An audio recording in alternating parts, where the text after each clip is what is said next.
गुरुमुखो, कल के सत्संग में हमने बताया था कि कैसे सुखदेव गुरु की खोज में निकले हुए हैं और एक सच्चे गुरु की तलाश में वे इधर उधर जा रहे हैं। तो जब वे महाराज जनक की नगरी एक धर्म नगरी थी, वहाँ पहुँचे तो मुनि सुखदेव जी को यहाँ आकर प्रत्येक स्थान पर यह श्रेष्ठ सत्कार एवं सम्मान प्राप्त हुआ था। राजभवन का प्रबंध कुछ निराला था। कदाचित सुरक्षा की दृष्टि से हो अथवा अन्य किसी कारण से महाराज जनक जी ने यह निर्देश कर रखा था कि कोई भी अपरिचित व्यक्ति दरबार में प्राप्त अनुमति पत्र के बिना राजभवन के बाह्य सिंह द्वार में प्रविष्ट न होने पाए। ऐसे ही उस कर्मचारी ने जो मुनि जी को पहचानने आया था, सिंह द्वार के प्रतिहार से कहकर राज्य दरबार में सूचना भिजवा दी कि महर्षि वेद व्यास जी के सुपुत्र मुनि सुखदेव जी महाराज से भेंट करने तथा सत्संग प्राप्त करने की अभिलाषा से पधारे। इतना कहने के उपरांत वह कर्मचारी अपने काम पर लौट गया तथा मुनि जी को उत्तर प्राप्त करने की प्रतीक्षा में वहीं छोड़ गया। क्रमशः 7 फाटकों से गुजरकर इस सूचना को महाराज जनक जी तक पहुंचाना था तथा वहां से पुनः इसी प्रकार क्रमानुसार उत्तर को आना था। इसमें पर्याप्त समय लग जाने की संभावना थी। मुनि जी वहां खड़े खड़े विचार करने लगे। मुझे नहीं मालूम था कि यहाँ कितना कठोर पहरा और आडंबर आदि होगा। शासन का विधान तथा राज दरबार के नियम सांसारी लोगों के लिए तो खैर उचित ही है, परंतु मैं इतना बड़ा तपस्वी, त्यागी और मेरे लिए भी इतना प्रतिबंध। अब न जाने वहां से कब अनुमति मिले और यह भी कौन जानता है कि वे मिलने का समय देंगे या नहीं। उनके पास जाकर भी यदि वे राजकीय कार्यों में उलझे हुए होंगे तो सत्संग और ज्ञान चर्चा के लिए क्या समय दे सकेंगे। पिताजी ने न जाने किस विचार से मुझे यहाँ भेज दिया है। अभी वे यही बातें सोच रहे थे कि सिंह द्वार के प्रतिहार ने आकर शीश नवाया और करवद निवेदन किया कि आपके उत्तर में श्री महाराज जी ने कहला भेजा है कि इस समय तो वे कुछ आवश्यक कार्यों में व्यस्त हैं। अवकाश होने पर आपको भेंट करने के लिए बुलाया जाएगा। वही हुआ जिसकी आशंका सुखदेव जी को थी। प्रतिहार ने उन्होंने पूछा, तो क्या मैं लौट जाऊं तो महाराज से भेंट न हो सकेगी।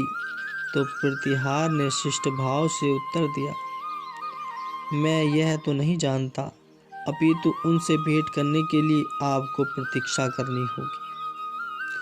किंतु कब तक, सुखदेव जी ने पूछा। तो प्रतिहार ने कहा कि इस संबंध में कुछ कह सकना असंभव है। महाराज अपनी इच्छा और मौज के स्वामी हैं। चाहे तो आपको आज अथवा कल ही किसी क्षण बुला ले तथा चाहे तो कई सप्ताह कई मास तक भी याद न करें। सुखदेव जी निराश हो गए और सोचने लगे कि हम व्यर्थ यहाँ आए हैं। यह राजा लोग हैं, अपने साम्राज्य के धंधों से ही इन्हें अवकाश नहीं तो सत्संग और ज्ञान चर्चा के लिए इनके पास समय कहाँ है। मैं इतना महान तपस्वी जिसके घोर तप एवं त्याग की धूम ब्रह्मलोक तक सुनी जाती है।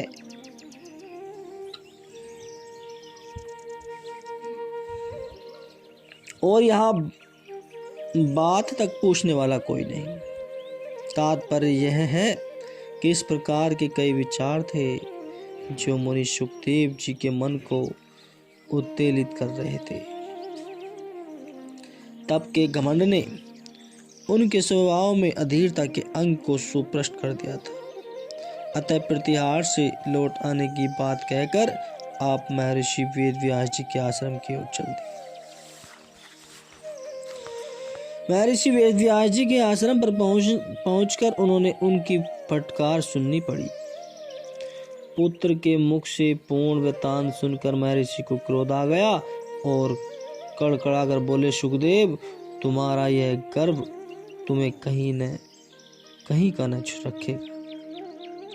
हमने तुम्हें इसी अभिप्राय से राजश्री जनक जी के पास भेजा था कि उनके शतुपदेश से तुम्हारा यह मिथ्याभिमान खंड खंड हो जाएगा, परंतु तुमने अपनी नादानी से एक स्वर्ण अवसर गवा दिया। अमृत के अजस्त्र स्रोत तक जानकर भी तुम प्यासे लौट आए हो। अरे, तुम्हें मन की शांति की आवश्यकता थी और तुम अभिलाषी थे, तो तुम्हें प्रतीक्षा करनी चाहिए थी। प्रतीक्षा में मास तो क्या, चाहे जन्म ही व्यतीत क्यों न हो जाए। महापुरुष तो खरे खोटे की जांच करने के लिए ऐसे कौतुक रचते हैं, किंतु तुम मिथ्या घमंड के पद में धोखा खा गए। अब मुनि सुखदेव जी को ज्ञात हुआ कि उनसे सचमुच बड़ी गलती हो गई है। लज्जा एवं पश्चाताप से सिर झुकाकर बोले, तो अब मैं क्या करूं? सचमुच मुझे मेरे मन ने मार्ग से भटका दिया है और मुझसे अब भारी भूल हो गई है। अब आप ही कुछ उपाय करें जिससे मेरे व्यतीत चित्त को शांति की उपलब्धि हो। इतना कहकर व्यास जी के चरणों से लिपट गए और फूट फूट कर रोने लगे। तो महर्षि व्यास जी ने उसे अपने चरणों से उठाया तथा स्नेह चिन्हवाणी में कहा, नहीं, हमारे चरण पकड़ने से कुछ नहीं होगा। हम सब भी तुमसे वही बात कहते हैं कि राजश्री जनक जी के पास लौट जाओ तथा वहां उनके श्री चरणों से लिपटे रहो। तुम्हारा कल्याण उन्हीं के हाथों हो। वे यदि दुत्कार दें तो भी उनके चरणों को कदापि न छोड़ना। महापुरुषों की कृपा दृष्टि क्या सुगमता से प्राप्त होती है। अब भी समय है, जाकर उनसे अपने अपराध की क्षमा याचना करो तथा उनके शब्दोपदेश से अपने जीवन को कृतार्थ करो। पिता का कहना मानकर मुनि सुखदेव मिथिलापुरी की ओर लौट पड़े। अब बाल मुनि सुखदेव जी अपने मिथ्या घमंड पर दोषारोपण करते हुए तथा अपनी गलती पर पश्चाताप करते हुए यात्रा कर रहे थे। आशा और निराशा का संघर्ष पूर्णतः आरंभ हो गया। कभी सोचते ही महापुरुषों के व्यक्तित्व में छिद्रान्वेषण करना अथवा उन पर मिथ्या दोषारोपण करना तो घोर पाप है, तो मेरा कल्याण कैसे होगा। इस प्रकार आशा निराशा के भंवर में डूबते उतरते हुए मुनि जी मिथिलापुरी पहुंच गए। ड्योढ़ी के द्वार रक्षक के सुखदेव जी को देखते ही पहचान लिया और उनके पुनरागमन की सूचना भीतर राजभवन में भिजवा दी। राजभवन से उत्तर आया कि कुछ देर प्रतीक्षा करो, अवकाश प्राप्त होते ही तुम्हें बुला लिया जाएगा। इस उत्तर से सुखदेव जी के हृदय को धीरज हुआ तथा वे फाटक पर प्रतीक्षा करने लगे। महाराज जनक जी ने अपने कर्मचारियों एवं सेवकों को भली भांति समझा दिया कि मुनि सुखदेव को सीधा भीतर न लाया जाए, अपितु एक एक दिन में एक एक ड्योढ़ी से गुजार कर 7 दिनों में उनके निकट लाया जाए। इसके साथ ही उन्होंने इस प्रकार का कठोर निर्देश भी दिया था कि इस बीच में कोई भी राज्य कर्मचारी न तो मुनि जी को प्रणाम करे और न ही उन्हें भोजन पानी के लिए पूछे, बल्कि प्रत्येक हवेली में एक दिन रहकर यदि घूमना फिरना चाहे तो उन्हें उसकी पूर्ण स्वतंत्रता दी जाए। इधर सुखदेव जी दिन भर खड़े खड़े प्रतीक्षा करते रहे। संध्या का समय तक राजभवन से बुलावा न आया। रात्रि का आगमन हुआ और सिंह द्वार बंद हो गया, परंतु बाल मुनि जी दृढ़ मन से फाटक पर खड़े रहे। दूसरे दिन प्रातः काल जो ही सिंह द्वार खुला, उन्हें भीतर आ जाने का आदेश प्राप्त हुआ तथा वे प्रथम द्वार में प्रविष्ट हुए। घूमते फिरने की चाह तो तपस्वी सुखदेव को कहाँ थी। वे सीधे राजमार्ग से चलकर दूसरी द्वार के फाटक पर जा पहुंचे। वहां के प्रहरी ने दूसरी आज्ञा प्राप्त करने होने तक अर्थात अगली सुबह होने तक उन्हें वहीं रोके रखा। इसी प्रकार एक दिन और हवेली लांघते हुए तीसरे दिन तीसरे फाटक के भीतर पहुंचे। 3 दिनों में किसी ने खाने पीने को नहीं पूछा, परंतु वे प्रसिद्ध तपस्वी थे और ऐसी बातों के अभ्यस्त थे। मनुष्य को जब किसी बात की सच्ची तथा प्रबल लगन होती है तो उसे अपनी अभिष्ट वस्तु के अतिरिक्त कुछ नहीं सोचता।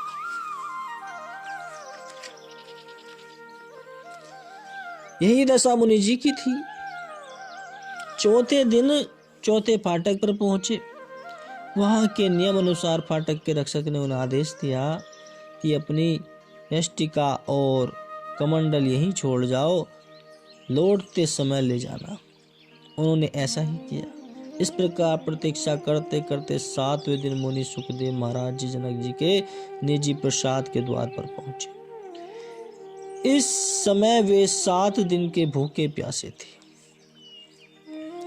यहाँ पहुंचकर उन्हें फिर प्रतीक्षा करनी पड़ी और द्वारपाल ने बताया कि अभी महाराज के यहाँ पधारने तथा द्वार खुलने में तनिक विलंब है। तो कुछ समय उपरांत द्वारपाल उनके लिए आज्ञा लेकर लौटा तथा उसने सुखदेव जी को भीतर जाने का संकेत दिया। आज्ञा पाकर सुखदेव जी भीतर प्रविष्ट हुए, परंतु भीतर का दृश्य देख वे आश्चर्यचकित हो गए। नियमानुसार विशेष परिचारिकों के अतिरिक्त अन्य किसी को उस कमरे में नहीं आना चाहिए था,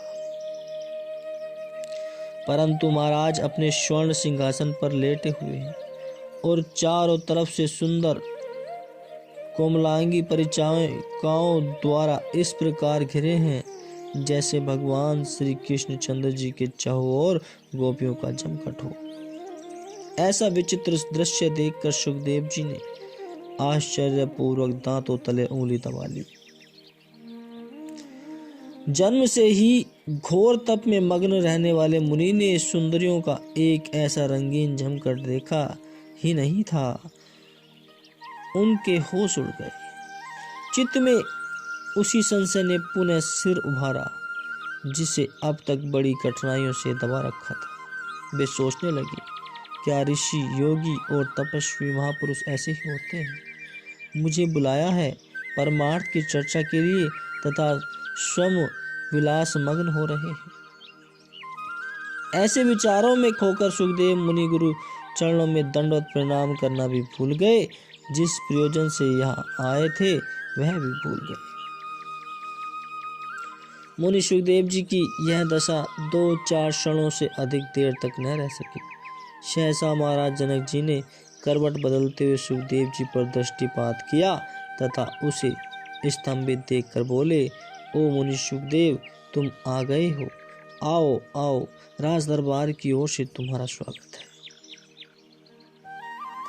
इतना कहने के साथ ही वे उठकर बैठ गए। परिचारिकाएं अलग हटकर हाथ बांधे एक और खड़ी हो गईं। अब मुनि जी के होश ठिकाने लगे।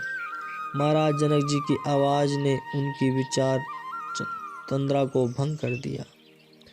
अपने प्रति खेद उत्पन्न हुआ कि हाय मेरा अभिमान मुझे फिर धोखा दे गया। मैं ये कैसे निष्प्रश्न विचार अपने गुरुदेव के संबंध में सोचने लगा था। यह तो मुझे मोह भ्रम में डालने के लिए महापुरुषों की लीला मात्र थी, किंतु मैं सचमुच ही इस चक्कर में चकरा गया। मेरी बुद्धि को न जाने कौन सा काठ मार गया। यह सब सोचकर अपने स्वयं को संभाला और श्री चरणों में दंडवत प्रणाम करके लकुवट गिर पड़े। महाराज जनक जी ने उन्हें अपने चरणों से उठाकर उनके सिर पर हाथ फेरा और इस निशक्त वाणी में बोले कि मैं मालूम है कि तुम्हें बड़ा कष्ट सहन कर दूसरी बार यहाँ आना पड़ा है, परंतु हम भी क्या करते। पहली बार तुम जब यहाँ आए थे तब हमें राज्य के आवश्यक कार्यों से अवकाश ही नहीं मिल रहा था। खैर कोई बात नहीं, अब हम सब कार्य छोड़कर एकमात्र सत्संग चर्चा ही करेंगे। तुम्हें जो व्यर्थ कष्ट सहन करना पड़ा उसके लिए हमें अत्यंत खेद है। मधुर एवं शिग्ने वाणी से सुखदेव के मन के समस्त घाव भर गए। वे रूंधे गले से बोले कि दोष तो सब मेरा ही था प्रभु। लज्जा और ग्लानि से अभिभूत होकर सुखदेव जी की दृष्टि नहीं उठ रही थी, परंतु जब स्वयं राज श्री जनक जी ने अपने हाथों से उसका मुख ऊपर किया तो सुखदेव के नेत्रों में अविरल अश्रुधारा प्रभावित हो रही थी। रो रो कर उसने पुनः निवेदन किया कि मैं आपका अपराधी हूँ, तो हे भगवान, मिथ्याभिमान के मंद में उन्मत्त होकर मैंने आपके परम पावन व्यक्तित्व पर मिथ्या दोषारोपण किया, किंतु यह सब आपकी महिमा महत्ता को न जानने के कारण मुझसे अज्ञानी में हुआ है। दया करके मेरा अपराध क्षमा कर दीजिए। इतना निवेदन कर अपना सिर पुनः से चरणों में रख दिया और महाराज जनक जी ने उसके सिर पर प्यार भरी थपकी दी और कहा कि वह सब हम जानते हैं सुखदेव, किंतु अब उन गई बीती बातों का स्मरण करने से लाभ ही क्या है। हम भूतकाल का विचार न करके केवल वर्तमान को ही देखते हैं, तथा यह भी हमें ज्ञात है कि इस क्षण तुम्हारा मन दर्पणवत निर्मल है। अतः उठो और सामने बैठकर वार्तालाप करो। परंतु सुखदेव जी ने श्री चरणों से सिर न उठाया। इसी प्रकार वह बड़ी देर तक श्री चरणों को अपने अक्षों से धोते रहे तथा बार बार क्षमा याचना करते रहे। अंततः समझाकर बुझाकर राज श्री जी जनक जी ने उन्हें शांत किया। तब सुखदेव जी उठे और श्री चरणों के समीप बैठकर गुरुदेव के पावन दर्शन से अपने अमृत नयनों की प्यास बुझाने लगे।